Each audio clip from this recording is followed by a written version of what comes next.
welcome to the Open Leadership Podcast, where we explore the dynamic world of open organizations and open leadership, learning, and more.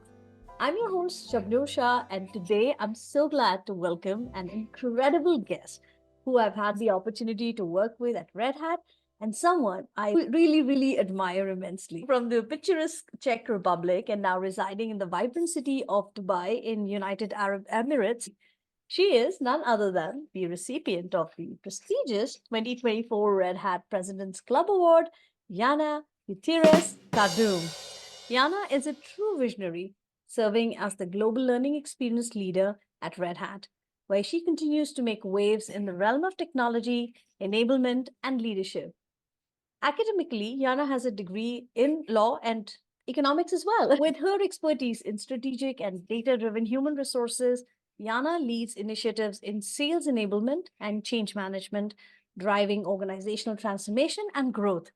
She is also passionate about supporting women in STEM fields. Today, Jana is here to share her perspective on open leadership from the lens of an individual contributor in organization. That means being a leader without necessarily having the people management or line management responsibility.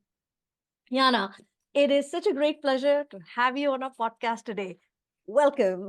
Thank you so much, Abnor, and it's a pleasure that you are having me. Thanks for the great introduction. It's my pleasure. I'm looking forward to the conversation. Jana, I have known you as an exceptional professional and find you really empathetic, transparent, accessible, and someone with a great sense of humor. So, in the intro, I've tried to capture as much as I could, but of course, there is so much more to you. Is there anything that I might have missed? Oh, I think that what has been really driving me in past 15 years is my passion for learning. So I'm very avid learner. I also, and it's contagious. So I also like to spread the passion for learning to people around to the extent that sometimes they find it maybe lightly annoying.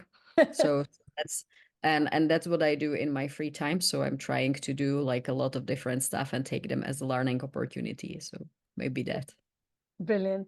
So, Jana, you were recently awarded the prestigious President Club's award for 2024. Congratulations.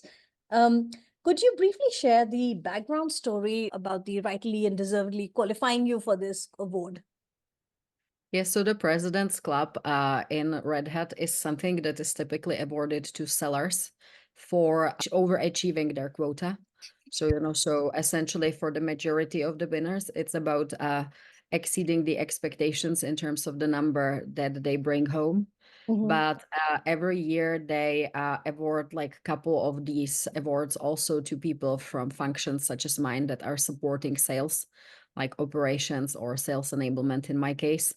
And I think that the main reason why I got nominated and selected was that I have been working for about 9 months on the launch of new CRM Mhm. for or updated version of CRM in Red Hat. So, so I spent 9 months onboarding over 8,000 users, like in 4 continents or 4 geos, really. So, that's probably what granted me the award that I'm really proud of. Wow, Thanks. incredible. Yeah, no, congratulations. Thank you for sharing that, Jana. So, diving right back into the topic of today's podcast about open leadership and individual contribution. So, Jana, you have been on both sides of line management and also being an individual contributor in an organization. Typically, in a conventional sense, leadership is often attributed to people management and a position high up in the hierarchy. So, in your view, how could individual contributors without people management responsibilities practice open leadership in their day to day work? That's very interesting and relevant question. So I maybe start with a short story. So when I came to Red Hat, I came from a position of it was probably equivalent to chief HR officer in my previous job. I changed and I came to Red Hat as individual contributor. And it was a little bit of a shock, despite the fact that I wasn't that super used to be like, senior leader. It was just 2 years in my previous job. But suddenly, I came from a position where people were listening to me by default because of the role that I had to a situation where nobody was listening to me eventually by default, because I didn't have any managerial title, and I realized that what I need to do is to build my position through influence. And there was also a training on that in Red Hat that time. I think that there still is, on leading change and managing change, and leading others through influence. Yeah, And I was part of the creation of that yeah, great training. job with that. So I took the training and I was like, okay, so how do I do that? Eventually, I realized that you can apply just the same model for when you are individual contributor as when you are a good leader, not as when you are a manager, but when you are a good leader, it doesn't really matter what's your official job title, because what you want to do is to lead by example. That works for anyone. You can Mm, literally do it like from any role and any position in an organization.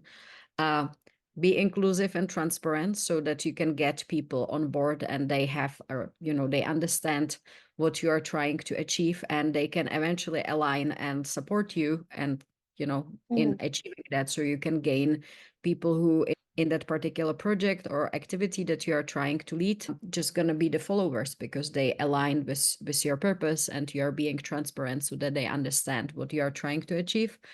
And again, you can do that as people manager, you can do that as individual contributor, doesn't really matter. And obviously being inclusive and making sure that people and their talents are leveraged and recognized and acknowledged, like in the group that you are leading.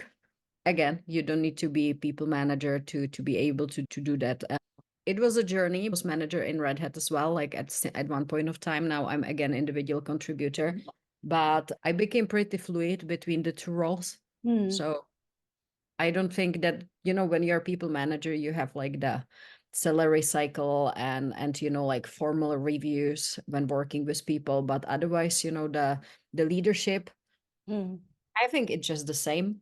Yeah, yeah, and I would agree with that because I've been also on both sides of, line management and being an individual contributor. And that was one thing that being an individual contributor saves you from a lot of administrative tasks that as a people manager you have to take care of. But having said that, I like what you said. It's a lot to do with your own personal influence, and to me I think it was also about building a trusting network, trusting relationships, right? It's also about the value that you're providing to people that you're working with. I think that just shifts the game, because then people are not looking at you as someone who's a people manager or an individual contributor, but you really become a partner. And also leading by example, you have to show that it's possible, it can be done.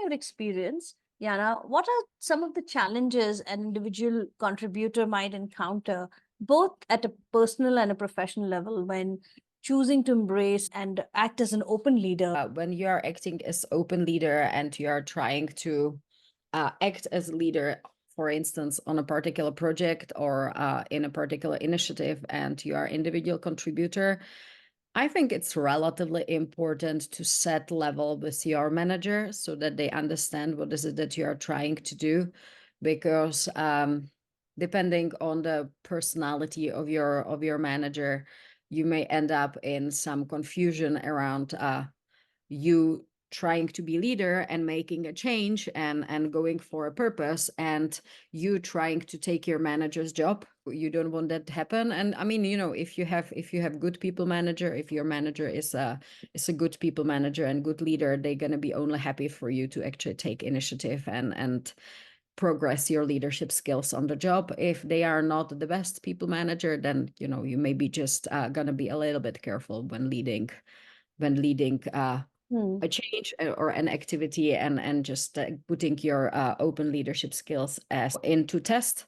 Hmm. I think that a good strategy that again relates back to the qualities of open leader is being transparent, Hmm. because if you are sharing very openly what is it that you are trying to achieve, so even for very suspicious environments or toxic culture, your intent is very clear and it's out there and you are sticking to it. So, so the chances of surprises is quite eliminated. So, but I would say, just setting the expectations. I think that especially in corporations, there is one underappreciated risk related to you acting as individual contributor and open leader. And that one is that you do it once, you do it always. Again, like you show you that you can do it, and suddenly you realize that that you are like leading stuff all the time, and you're like, since when this became my main job? Yeah, you might either tend to take more on work on you, or you might be delegated or Yeah, given responsibilities because of your proactivity and initiative. yeah, exactly. I think that the latter is something that happens in companies, Yeah. especially of certain size, like quite frequently. So you showed that that you can do it. Yes. Congratulations. And now the expectations have been Yes. raised and you're expected to do it all the time. So it's good to be clear that you are leading this particular thing because you are passionate about the purpose, you want to show your leadership skills, you want to practice your leadership Hmm. skills, Hmm. but it doesn't mean that you're going to be doing that all the time. Yeah, that's a good point, It becomes actually. your job. Yeah. So what I'm drawing from what you've just said is that it's important to manage your relationship with your immediate manager so that there is transparency and clarity into what you're trying to achieve. And if I remember correctly, it's always about setting clear expectations, but not setting clear expectations is also about explaining or working with the managers to what is the purpose that you're trying to achieve and how it aligns with the overall objective of your department or of the initiative or the project that you're part of, right? And I also think there's an aspect, we talk a lot about psychological safety, right, when we're talking to leaders, but I think even for individual contributors, it's important that they're mindful of creating psychological safety with their managers and team members, because if you're taking that initiative, obviously you'll be noticed and you'll be present and you'll be more visible. It could trigger different people differently. You never know. And one piece that I'm hearing also is that, about communication, right? Having open, clear communication. What are your thoughts about that communication process um, as an individual contributor? Regardless what you're doing, communication is definitely the skill to have. Like I must say that for me, it is still communication. It's still a challenge and work in progress. And there's so many facets to it, especially when you want to lead by example and when you want to unite people around common purpose, and you're doing it by influence, not by your role or some position in organizational hierarchy. And if you want to be inclusive, so what you are saying and how you are saying, that really matters. And to whom and at what moment. So you nearly need to have like communication plan even for an informal project, right? Especially in multicultural environments. So, Mm. you need to be mindful of like that what people hear may not necessarily be what you were trying to say. Yes. Words matter. So you can very easily lose traction and lose the trusted Yeah. position among your group just because you said something that wasn't necessarily good or well perceived. Mm. And also when communicating with your management, so again, like if you decide that you're going to step up and lead something, so that's one of the practical exercises in how to communicate around that. Hmm. uh, Simply you need to have a plan. So communication is not about how you speak, right? It's not only about the language skills. It's about the nuances of how you are getting your message across in a way that it's heard, that it lands. I used to teach a course called Crucial Conversations at Red Hat, and that's one of my favorite life-changing courses. Like it just broke down the whole communication process, the emotional process around communication, and that was so powerful. And you realize how many mistakes one can make when we are communicating. No, absolutely. And so for instance, when I came to Red Hat, so I came from a manufacturing company, Mm. Czech manufacturing company, like relatively toxic environment, very special, like heavy industry. And I was and I'm Czech, so so there's like one trait of Eastern Europeans, which is that we are relatively high on passive aggressivity. And coming from the manufacturing company to Red Hat, I was like this high, like really high on passive aggressivity and active aggressivity when it came to especially the way I talked. And boy, I needed to unlearn that, because what was perceived as like a standard in my previous company. So if you wouldn't be on sufficient level of aggressivity, you would be Mm. perceived as weak. And you don't Oh, want that yeah. in that Yeah. environment. So in Red Hat, it was like, whoa, don't do. So, so it took me a while to unlearn it. And I think that there are still traces like where I could do Yeah. better job. Yeah. So you need to be mindful of what's the environment, what are the expectations. And it's a great skill to practice like for your whole life. Yeah, yeah, no, you bet. But I think it's a personal journey for everyone. I mean, I remember my trips to Brno for a lot of these trainings, and you're right that the people there tend to be quite direct and straightforward. Like it's also what I'm looking at it from another lens is that, you know, whichever culture you go to, there will be different people, communicating in different ways, right? So you also have to kind of be mindful of that, right? Not take things personally and try to understand why people are communicating the way they are communicating, because it's a two-way process. And that really helped me a lot because once I could get over that straightforward directness, sort of passive aggressive communication style, I found like really amazing people that I could connect with, because at the core they were like humans with great sense of humor, intelligence, and we had just so much going. And if I can add, you can be also like leading by example in communication. Mm, Also, in terms of recognizing that you communicated something poorly, right? That's my topic of last 6 months, that sometimes when I get into some very passionate discussions, mm, so I have I have a relatively good memory, so so I'm leaving out of the discussion and I rehearse it in my head, and then I'm like, okay, so these are the three people that I just need to go back and check, mm. like if by any chance I didn't address them in a manner that they would find Wow. offensive, Yeah. because I was like, Yeah, but I'm just thinking, so you interact with like hundreds of people, at your work, and you take the effort to go back and check if you have like, so you're also tuning into your intuition, and you're also tuning in to the energy of like, how the conversations went. So you're being a little sensitive. Do you think it's possible generally for people to do that? yeah, so I don't necessarily need to go back to hundreds of conversation. Like there are not that many people that I tend to get into passionate discussions about Mhm. topics. So, but I think it's a good thing to do. When you're talking with a person, it's like a false note in your head that like you, or like maybe micro expression that is telling you, maybe that one didn't land it that well. And I think that, like if it is reasonably possible, then going back and finding out whether your intuition or your sense that Mm, something didn't land well was good, and eventually fix it before it becomes a problem, mm. right? Or before it becomes a trench between you and the other person. I think that's totally worth doing. Yeah. Oh, wow. I love that, right? And I'm just like also so fascinated by the level of thoughtfulness that you put into your interactions and sensitivity. There's this quote that goes something like, people remember not what you do or what you say, but how you make You them made them feel. feel. Yeah. That Yeah. quote from Maya Angelou. Angelo, yes. And I think that is such a powerful thing, right? Because even if at work we're still humans, we can straitjacket ourselves into like corporate professionals and have our personas, but at the end, I think we still have that humanistic feelings and thoughts within us. It's probably better not to say things that you need to rehearse in your head and going back to the person to check whether Mm. it was offensive or not. So, so it's better not to say that in the first place. But luckily or regrettably, I don't really know. Like, I'm the type of personality that, especially when I'm passionate about something, I just first talk and then I think. Oh.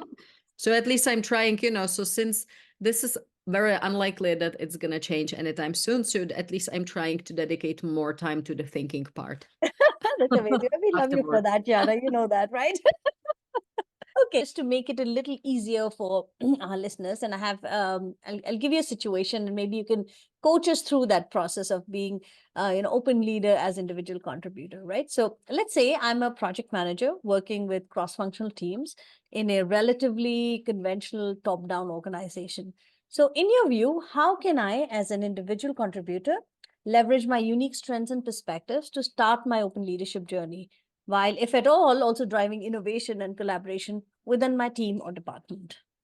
Interesting example. So I think that since you are a project manager, that is by default like a role that sort of requires certain level of leadership. Hmm. Depends on how structured your organization is. It could be leadership given by your race metrics. So you have Hmm. your responsibility is to lead a project team to get stuff Hmm. done. But in many cases, it might be leadership by influence. So you are supposed to do that, but you have actually not much power over the project people. So where I would start is from the end. So just figuring out how good looks like for the project and for the different stakeholders or participants on the project. Hmm. Because I think that the best way how to show as open leader is to lead with purpose and be transparent about the purpose. So so on anything that you are doing, you need to find a purpose first. And maybe sometimes it is very clear because your project has very clear purpose, Hmm. and hopefully you're passionate about it. But in many cases, your project is just like in the scoping phase, and there is some objective, but not very clear purpose. Like, how will this benefit to the company, to the team, to the individuals in the company? So, so I would figure out that. And then I would probably make my round to the key people working on the project and try to figure out like whether they are what's their approach, whether they understand the purpose, whether they are passionate about it. Just map the landscape of the stakeholders and where they are when it comes to the purpose of the project. If they are not so passionate, then I maybe would try to just encourage them to be more passionate by having a conversation and figuring out, so what are other things they are passionate about, and maybe there is some intersection. Then I would just try to get people to one room, virtual or physical. Hmm. Just start leveraging the dynamic of the team, maybe, because I already made my tour and I know who's Hmm. passionate about what. So just try to make sure that I highlight the individual passion and get people the opportunity to talk about it so that we create some relationship. So just first, I think that if you want to be leader, so you need to have a team. Hmm. Hmm. Everything that every group of people we call a team is a team, Hmm. right? So you first need to build that, and then you can start working. You can start the transparent and open and hopefully also inclusive discussion with that team on okay, so we are clear about our purpose and about where we are going, so now let's make it happen and let's figure out how to get there. Yeah, yeah, that makes a lot of sense. I think I've been in that boat as well because I was, like I said, like you, I was also an individual contributor and I was working with different groups and different teams across geographies. And they were always like, for example, if we had a customer engagement coming up in a certain location, we had to come together and like it was always start to form new teams, which means it was like really starting from the scratch, which meant that we needed to have an overall objective of what we were trying to achieve, and then also getting the team to become more cohesive, identify the key stakeholders and the key people, get the whole motions going. Also worked for me was, you said that there are times that people might not be as passionate. What worked for me was to help them find out what's in it for them in this initiative and project, right? I think often we tend to undermine that in projects and initiatives, that we get excited about things or we don't, right? And if we find out why is this project or why is my contribution to this project important, is when I know how is it helping me. And it's okay, I think it's okay to find those motivators or help people find those motivators, because then they become a little more engaged than they otherwise would. I absolutely agree. So, like first of all, you were definitely doing great job in building the teams with the open innovation labs, because what I usually do, like more or less intuitive, like a solid system, Hmm. how to use different tools, Yeah. icebreakers, social contracts to make the team spirit happen faster and on the spot so that you can leverage it for the further Yes, activities. a shameless plug-in on that, because at Open Innovation Labs, if you remember, we have the Open Practice Yeah, Library, I and love it. it has this amazing set of practices that kind of in a minimal amount of time can get the teams mobilized. So you don't even have to think through a lot of stuff by yourself. I invite all our listeners to check out the openpracticelibrary.com to find some amazing practices. So I just wanted to take a moment to do that No, shameless plug in. absolutely. Listeners, you need to check the Open Practice Library because it's a wealth of tools that you can use if you would like to spend a lot of time building a team, but you actually don't have that much time. So you need to try like activities that have like a clear purpose and proven effect that they help to build the team spirit.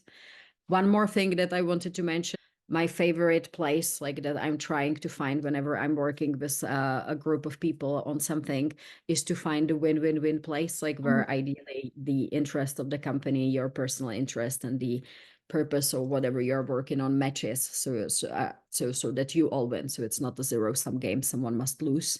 That's for Mm. somebody else to win, but where everybody wins. Win, win, win. Yeah. Well, right. Win-win-win-win-win. I love that. You mentioned open practice library, Yana. Do you have a personal favorite practice? So it took me a while to warm up to the social contract, Mhm. but it is definitely a good exercise, especially for a group of people that don't know each other. Yes. For those of you that don't know social contract, so it's like a discussion where you figure out some ground rules for how the group will operate. So are we going to be open? Are we going to wait with questions till the end? But till the end when somebody is talking, so so you don't jump into other person's talk, and you instead you wait and then you ask questions. Are we gonna be having fun, or are we gonna be having focus time and not having fun and wait with that after we're gonna be celebrating that we finished the milestones?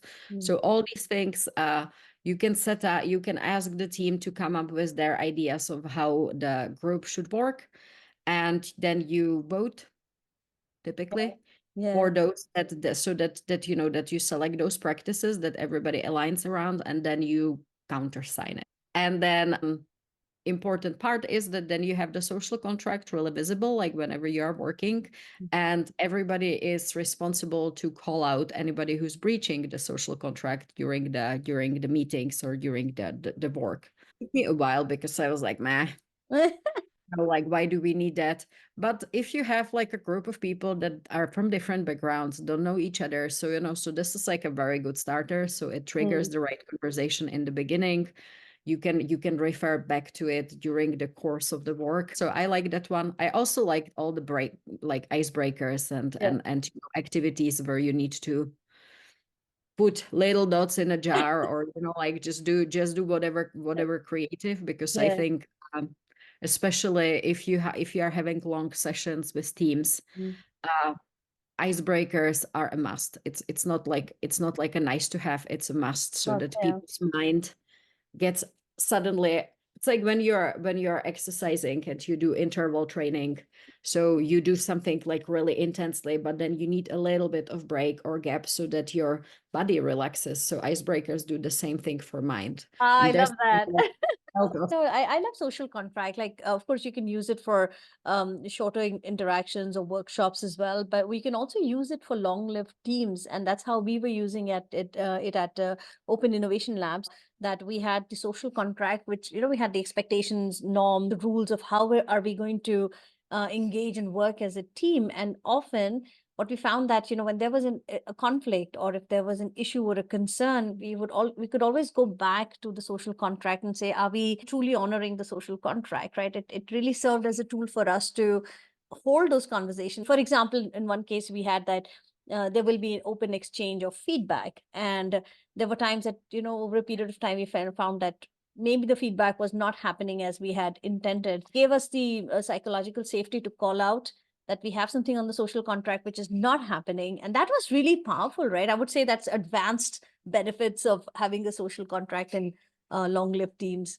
I'm glad. And there's this interesting part, especially if you are currently individual contributor, but for instance, someone in our audience is aspiring at some point to have their own company, become like a senior leader in somebody else's company. Way you construct and then adhere to social contract, it's just a small scale of corporate culture. So ideally, your corporate culture or the culture in your company has started as a social contract, it just became like larger and at scale. So if you start small and start with social contracts in your immediate environment, so maybe one day you're going to be CEO of your own company, and this is how you're going to be evolving your company culture. I also like the whole aspect of visualization of work as well in the open practices, like what's seen makes it easy for people to understand. Okay, all right. So I'm loving the conversation, Yana. Let's continue. So you seem to be living a very exciting life, right? You seem to have experience living and working in very different and diverse cultures, and I'm always curious and intrigued about how do open leadership and open organization principles like transparency, inclusivity, collaboration, community, and adaptability play out in these diverse environments? Just for our listeners, that you come from Czech Republic and then now you're living in Dubai. That must be an interesting contrast. Yeah. Share a little bit more. Absolutely. So I was thinking about that before we just jump on this podcast. I never really like dreamt to move to Middle East. Like it was not even like my very much on my bucket list of destinations where I would like to travel. Like it's not like anything related to Middle East, but I speak Spanish. My husband's Peruvian, so so I was like, okay, I'm gonna be traveling to the West and just like explore Americas, especially Latin America. And then the opportunity came and I took it. Especially Dubai is like extremely diverse. So so it's diversity melting pot in a nutshell. So so only 10% of the population are the locals. The rest are expats, like from I think like nearly every country in the world. And when I was coming there, funny enough, I think that part of the success was that I wasn't thinking about the diversity at all. Hmm. So I was just thinking, okay, so I gonna meet like, work with new interesting people, and let's see. And I was like curious, like what's gonna happen. And I wasn't really thinking about the diversity in culture, religion, and stuff like that.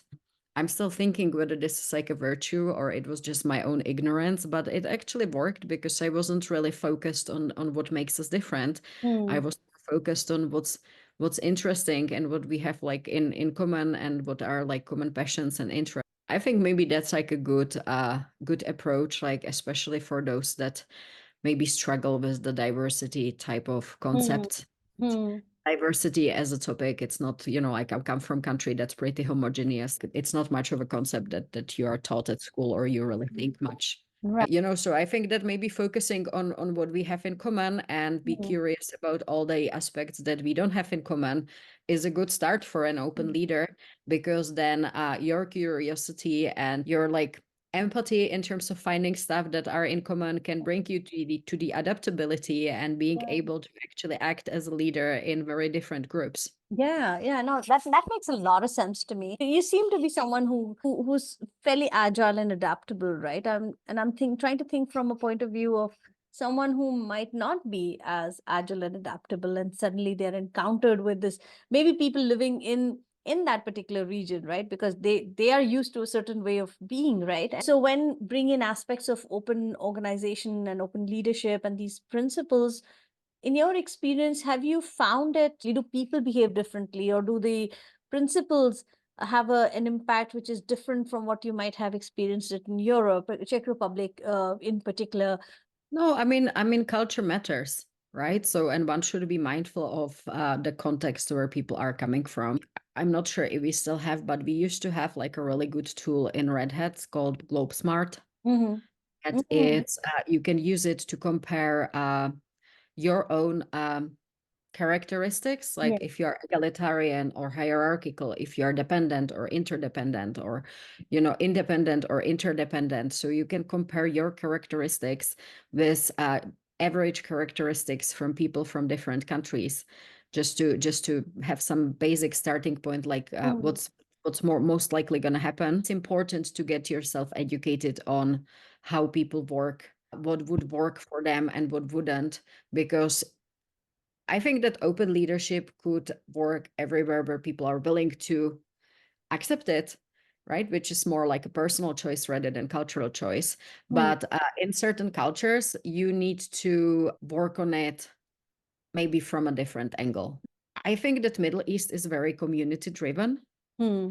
Actually, especially the Arabic culture, and maybe this is like very naive approach. It reminds me a lot like the Latin American culture. So it's very community based. Like, people do a lot of sharing. Yeah, very, very It's good to collective. mention. Yeah. So actually, my husband is Peruvian, fits but way better into the Arabic culture than myself because I'm very independent and like I like to explore stuff pretty much like in many cases on my own. Whereas my husband's very codependent and very sociable. Way he just finds like very way faster than myself like common ground with folks from Arabic countries. So something that I realized like pretty fast when we moved to Dubai, that he's way better in dealing with the culture locally than I am. Yeah. But as I say, as open as in terms of the open leadership principles, so I think it starts with the person that wants to become open leader to want to change something. My recommendation for anybody who's just thrown in a situation where you need to suddenly explore, lead, or work in a culture that you are not super familiar with and you don't have much preparation, I will just focus on one thing, and that's your curiosity. Hmm. Try to find more. Like just don't overthink it. What's Yeah. new? What's different? And then when you get all these informations, you can start processing them. I think that the curiosity can just take you over the first culture shock, maybe. Yeah, no, that's a good piece of advice. You will be shocked. Any new culture that you go through, you'll be shocked. When I came from India to Germany, I was like very shocked because I always, in my mind, I had this thing that, only people who come to India get shocked culturally. I never anticipated or expected myself to be culturally shocked here as well. So that was quite a learning. You're right. Like if you get curious, just takes the focus away. Like it's also about where you put your focus on, and curiosity sort of makes everything like a puzzle or Exciting. exciting. Yeah, it's like a treasure hunt, isn't it? I love Exactly. that. Yeah. So I recently did a podcast with Ron McFarrell. If you get a chance, listen to that as well. And he is very well traveled and work in different regions, and he talks exactly the same thing what you mentioned, Jana, that the open leadership principles are very universal. You have to, but you have to try different angles, right? You have to think of it like something on a dashboard, and you have to play around with and fine tune what works and to what degree. And that's where we had a conversation on degrees of openness and understanding the cultural nuances and sensitivities to navigate around, right? But the principles hold true. They're universal. I have an example on that. So, in IT and in technological companies, one of the principles that pretty well aligns with open leadership is agile, right? So, and agile is also excellent type of system where anybody can really be a leader. It is actually expected that people working in agile teams will sort of lead their tasks and rotate really, or like just swap places like as a leader and follower Yeah. when the team is working on the tasks that are assigned to them and prioritizing them and stuff like that. And I really love agile, but in my previous job I also really loved Kaizen, Hmm. like continuous improvement.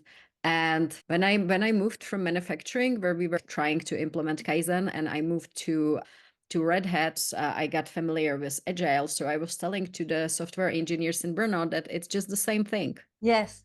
Kaizen and Agile, same thing. And they were Yeah. like, no, we are not like some factory. And I was like, it's not what I'm saying. I'm just saying that like the principle is the Yeah. same. So it's like Yeah. the autonomy, it's like the decision making close to where the production happens. Only Kaizen starts from order and Yes. system, and Agile starts from creativity. But eventually, if you go all the way through, they meet in the middle. Indeed. So similar, and the way they start is just corresponding to the location where you are implementing them. So Yes. you don't, if you have factory, especially like line production, you don't start from creativity, you start Mhm. from order and system. Mhm. And then you can eventually get all the way through safely into occupational health and safety and production safety and Yes. everything. You Yes. can get to the creativity. If you are in an IT company, you may not necessarily start with order because that's not what you typically get. So you Yeah, start it's a from the different environment, right? It's a different yeah. context, it's a different environment, right? And you have different approaches. What I'm glad you brought it up is because open leadership, open organization, they are powered by Agile. They are powered by things like Kaizen or design thinking or lean source principles, for example. So when you start diving into open leadership and how to practices, you encounter all of this. If you go to the open practice library that we just spoke about, you will find that those are all a host of open of agile practices that are shared over there. So it's not either or, but it's all the amalgamation of all these philosophies and concepts that kind of power up the open leadership. And that's why I find it so fascinating that we're able to bring it all together and leverage what's already existing. So this is not something new that's been created. You know, and I always keep telling people there's no rocket science in open leadership. It's already stuff that you already know. And there are methodologies and practices which are already existing. And there's this piece. So obviously, when we are talking about how to be a leader, when you're an individual contributor, you are being open leader and you are in an agile or a continuous improvement driven environment. So you have a big advantage over anybody who's manager because open culture, agile, Kaizen, it all results in the need for managers to let go. That's like core principle. So if you are manager in organization that's agile, you have very little control over what your directs are doing, right? So, and that's sometimes difficult if you're starting from the managerial role where you have like the power by default. If you are individual contributor, on the other hand, you don't have that burden, so you can just actually start doing the right thing without the tears Yeah. about lots of control that's happening to you. So Yes. Yeah, indeed. I totally agree with that. No, that is a great point. I like that you mentioned that we being managers, right? Like often positions and titles sort of also support a certain level of status, right? And power that comes with it, right? And it can be hard for positional managers to deal with this new way of working because here you would like to control and give orders and guide the team and be in charge and somehow a view of being in the spotlight or in the center. But in open organizations, you know, the concept is like let the teams decide, let them drive because they're closest to the work. And I think that's where the difficulty is for most managers is to allow for that environment to be created. If you're a manager with a team, yes, it can be an uncomfortable transition, but think of it like think of the objectives that you are wanting to achieve, right? Who do you want to be remembered as? What do you want to be remembered for? And if you want an engaged team helping you get there, sometimes letting go of that control can actually get you there faster than the other way around. yeah, absolutely. So managers, if you are listening, give your direct opportunities to lead. Yes, that's a call to action. Keeping in mind the time, Yana, I do want to touch upon the topic of women in STEM, and that's something that you are quite passionate about. So, in the context of supporting women in STEM, how can individual contributors advocate for diversity, equity, and inclusion through open leadership approaches? I think the best advocacy for diversity and inclusion is to show and celebrate examples. There may be like a little bit of personal stories. Never before, like for a long time, I didn't understand like what is this support for women about because I never really needed one. Um, or I at least I wasn't aware, right? So that's more accurate. I wasn't aware that I actually needed one. In most jobs that I have done were mostly male dominant. I was just able to deal with that. So obviously I needed to adjust my behavior, but you know, but I took it. That's comes with the job.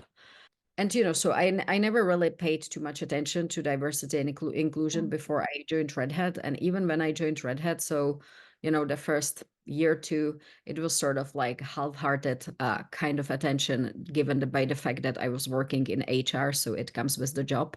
But that goes for the official diversity and inclusion concept that's mostly Anglo-Saxon, right?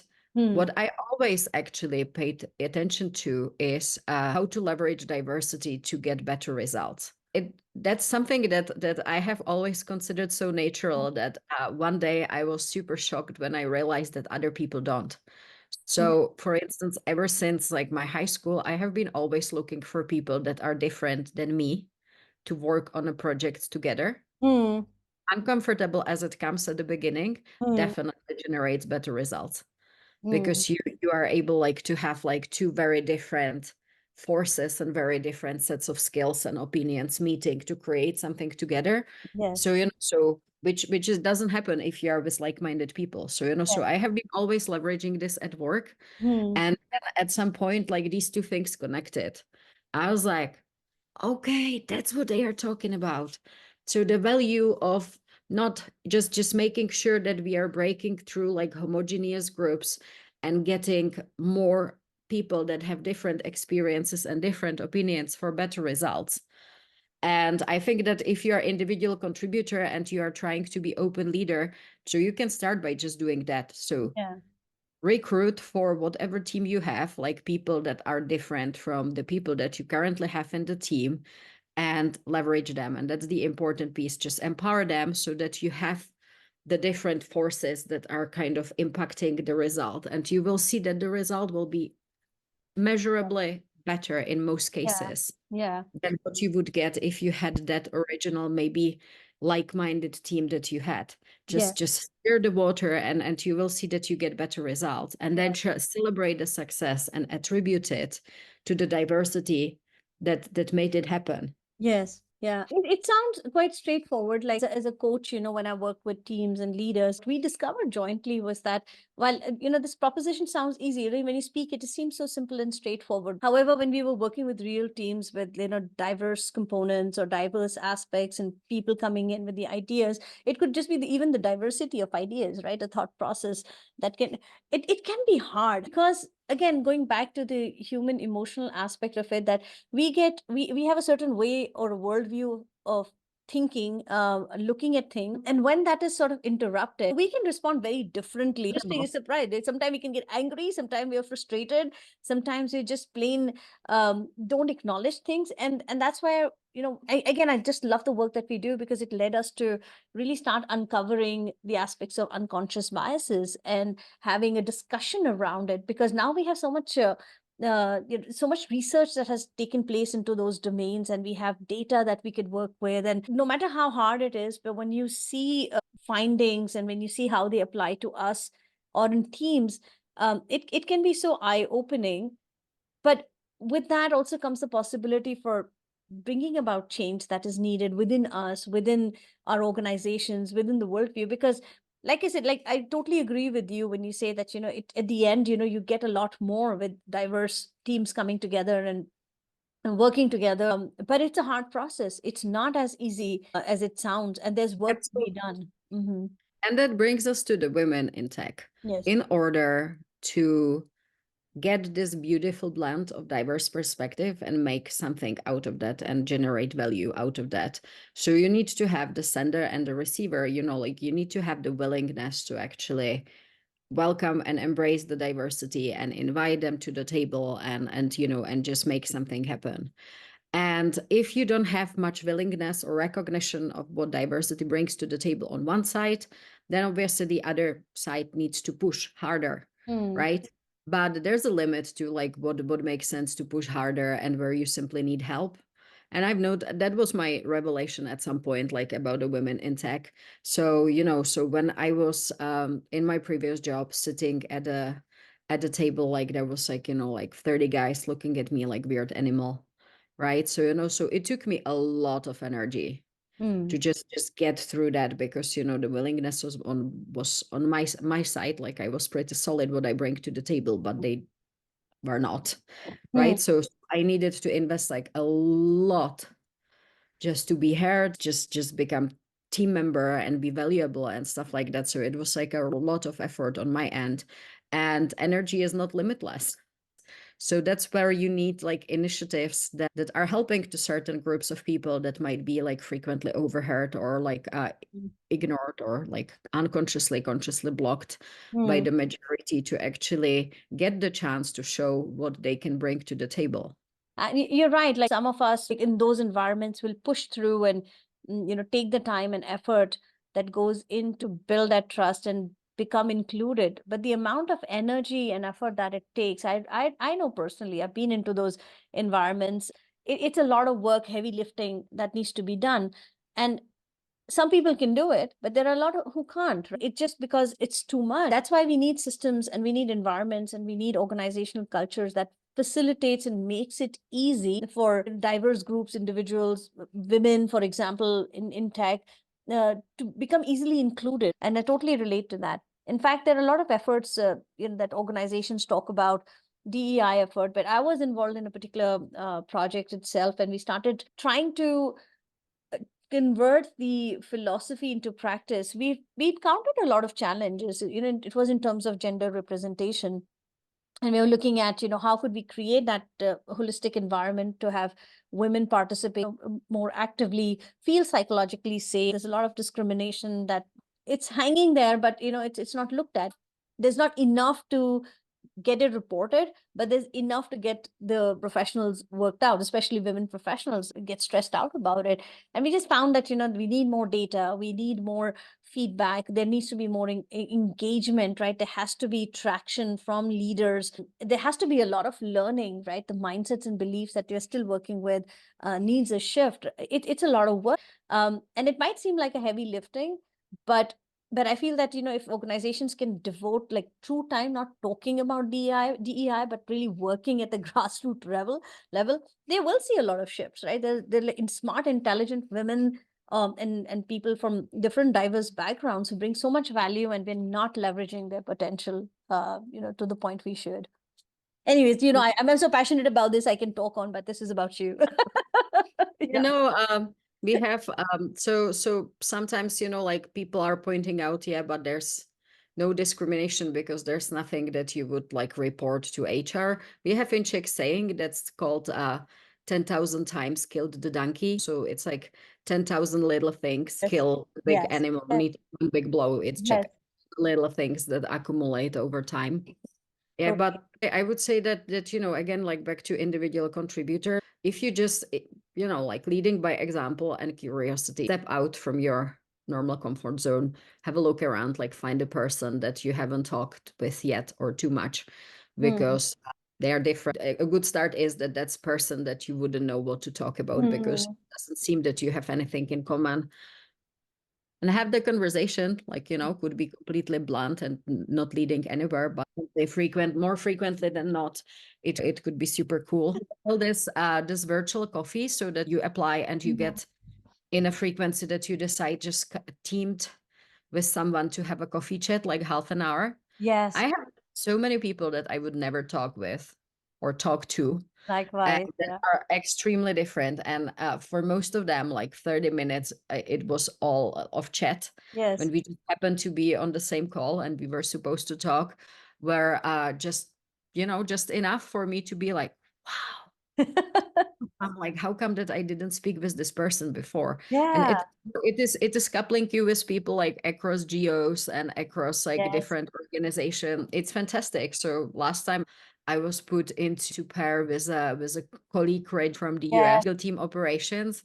And oh my gosh, like I was like, yeah, so different backgrounds, like different locations, and we are still having the calls. It's awesome. You're right. I made a lot of connections through that initiative, and and we went on to do amazing collaborative work at Red Hat around open leadership and the open leadership community that we had created. I play a little game with myself as well. Like even if I get a sense that I'm a little resistant to connect or talk to someone, or if I'm triggered by someone, the natural tendency would be to avoid. And what I do is I force myself to go and have those conversations and talk to people, not only to discover about themselves, but I want to discover the triggers within myself. Like, what is it that I'm experiencing? What am I feeling? Because then I come back and I reflect. Because if I'm teaching and talking about all these topics, right, I need to hold myself accountable as well. So if I'm getting triggered, what's happening to me? And what do I need to do to get comfortable? So it's a great development tool. And I've learned so much about myself, more than others, when I'm in these difficult situations or difficult conversations with people. Excellent way how to practice like in your daily life. It Like really I works. Not easy, not the best thing that I would want to do, but well, it doesn't hurt. Yeah, I have my practice on just asking one question. Just hold in the conversation until you ask like one question, you get the Ah, answer, and then you yeah. can excuse yourself and run away if needed. But just like one question. Interesting. Yeah. So we have these like little practices. Moving on, here's a really broad global sort of a question for you, Yana. Looking ahead, how do you see open leadership evolving in the context of, say, increasingly globalized and interconnected work environments? Like, how do you envision it? So that's interesting question. So I don't think that there's anything super inherently localized in open leadership. I think that the whole concept is sort of global by default, right? So adaptability and inclusion and transparency and openness. This is all like pretty much like building you for success in a global environment. I think unless the world's gonna go back to silos, it's like a very like geopolitical thought, and that's Hmm. definitely not my forte, but right. But there might be events and actions that are sort of leading to creating more silos. And if you have siloed world, open leadership has more tougher job to actually Hmm. be a system that people adhere to. I think Yeah. that also, like open leadership is heavily powered or can be heavily grown or expanded by technology. Yes. And I'm, like when I joined Red Hat, I didn't know anything about open source, but now I'm like very, very, very avid believer. So with the recent technological developments, I hope that we are not heading back to heavy proprietary and siloed kind of technological world, like with all those companies that are building the generative AIs for themselves. No, that's making me like really nervous, Yeah. right? That at some point you're gonna have like those couple of siloed, like mega large models that everybody must pay to access. And like your life and the way you operate will be driven by something that's like closed source. It's making me nervous. I see the paradox is like one side there is this big huge fear about something like this happening. On the other side, I'm also seeing the at the grassroots level, and but also in a very intense way, movements and initiatives that are so open source focused, that it's opening up more collaboration, in fact more exchange, more trans call for more transparency, people coming together, like diverse set of people coming together. So it seems to be like, parallelly there are two of these movements which are happening, and I have a lot of hope. Of course, I'm like definitely wanting to see more of this openness and more of this collaboration, which was not possible. But you're right, at the same time we also have like these strong mega lithic organizations which are coming up, and um it's a different world. I don't know how it's going to show up, but I'm rooting for more openness. But like the message that I would like to, so that it took me ages to actually come to this point. So, so happy to share it with the audience. Yeah. If you work openly and encourage people to contribute to your work, if not proactively, then at least by keeping it open, I would probably bet that 99% of all times you're going to get better result than if you don't work openly. It's for a lot of people that are used on command control. Like how come that when you show what you have, like before it is even ready, and Yeah. invite people to contribute to that, somebody's going to take it away from you. Yeah. Yeah, could be, but most likely, like depends on how you do it. Probably Yeah. not. Like there might be Yeah. people that contribute and build on your ideas and Better. expand them Yeah. to Yes. to places where you would never take them on your own. So so hopefully this is like a counteraction to all the current like different movements in the world. Yes. And whenever I was explaining to people like how does that work? Why would you open anything? Why would you share something without getting stuff back? Yeah. I was like, are you driving? Yeah. Are you driving and using Waze? Yes. Have you ever reported accident or pothole? Yes. You contributed to something Yeah. that's sort of open source. Yeah. And because you did, and because other people do, so everybody gets to work or home like faster and safer. and benefit from it, right? And Yeah. it is better than your TomTom navigation or whatever you paid, like whatever Yeah. closed source you paid to get Yeah. in your car, because there's so many people contributing to ways, and they are not, and those people are not contributing to your fancy navigation built in your Mercedes or whatever, right? So that's why you're gonna stick to your old ways, like on your cell phone, rather than to whatever you get installed in your car or whatever you have in the box. And this is same with like open leadership, right? So, so if you invite people to contribute to you as a leader, then, like you're probably gonna get a better result than if it's just you in the box. So Wow, that is such a great example. I love that. Yeah. So on that note, Yana, being mindful of the time, I want to say it's been such a pleasure that you're here and you've like shared these nuggets of information. How can people connect with you? Is LinkedIn a good way if people yeah, want to reach out absolutely. and connect? Yes. Okay, that's great. So I'm really glad that we had this conversation. I look forward to more interactions in the future. So I want to thank you for being here. And to our listeners, thank you for listening to this wonderful episode. You can connect with Yana on LinkedIn. Also, you can learn more about open leadership and the open leadership definition in the link that I'll share below. You are welcome to be part of the open leadership community on LinkedIn as well and engage with us in different conversations. And we see you in the next podcast. Thank you. Thank you, Shabnam.